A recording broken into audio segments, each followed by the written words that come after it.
the streets was rampant in China. Government officials had taken bribes and cut corners while construction companies were building schools. These shadow structures collapsed during a major earthquake and killed tens of thousands. The Chinese infant formula company had paid off regulators and covered up a tainted batch, which caused thousands of children to develop learning disabilities. And across the country, corrupt government officials had stolen land from local farmers and sold it off to the highest bidder, all while pocketing the profits.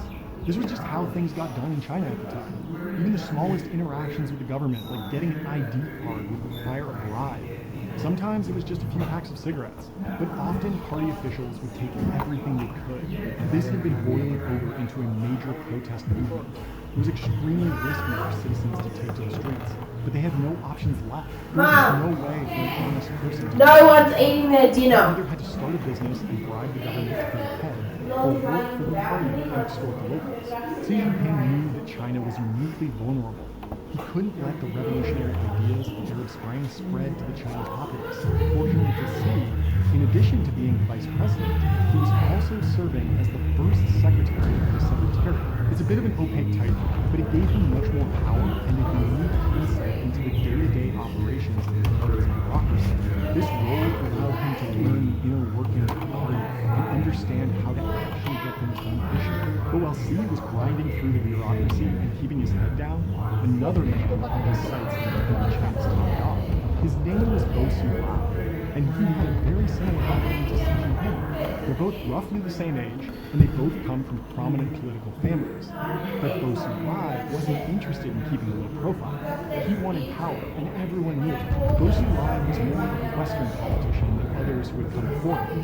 He loved the spotlight, and he had a great sense of humor. He also pushed lots of populist policies and tried to appeal to the largest audience possible. Like Xi, Bo saw that being tough on corruption was the quickest path to power. But he was too gung-ho about it. His fellow party members could see through his rhetoric and knew that he was arrogant and overly ambitious. Back in 2007, Bo Xilai was serving the party in Chongqing. The city was absolutely massive, but at this scale, it became a pollution was getting worse every day. An organized crime was ruining the city. Bo's mission was simple: clean up the city and use that as a platform to gain political power. So he teamed up with a grizzled politician named Wang Weijia. Together, they purged criminal organizations from the city, and for a time, they were hailed as saviors. That wouldn't last. Bo was engaging in his own corruption and feared that he would be caught, so he fled to the American consulate. Over time, the truth surfaced. Not only had Bo, all of a sudden, one of China's most promising leaders had been unmasked as a corrupt fraud. It was a massive setback for a government that had been trying to prove that scandals were limited to lower-ranking officials. Even the top party leadership was capable of horrific actions, which would undermine trust in the system. So there were two possible paths forward: give more power to the people, or completely centralize power. Unsurprisingly, the party decided that they needed an even stronger leader, someone who could root out corruption once and for all. It's unclear what role Xi Jinping played in all of this, but the end result was certainly to his benefit, since Bo Xilai was his only challenge.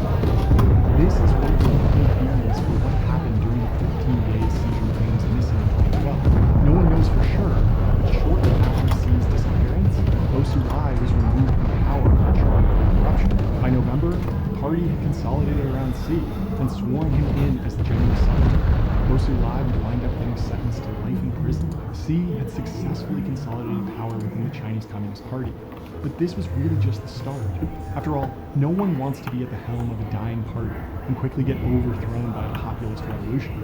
Control over the Chinese population would be a new challenge entirely, and Xi Jinping would look to history to inform his strategy. So now we gotta talk about Tiananmen. A brutal massacre of Chinese students and other protesters by the Chinese army. The death count goes on tonight. It may go as high as 1,000 or more, and the fighting is not yet over. In the late 1980s, China was changing. Calls for democracy were getting louder and louder each day, and the party could no longer ignore it. There was a real risk that the Chinese Communist Party could fall if something wasn't done. Protesters had gathered in Tiananmen Square to demand democracy and an end to the relentless political corruption. Citizens were closer than ever to grasping freedom, so the Chinese leadership had to take drastic measures.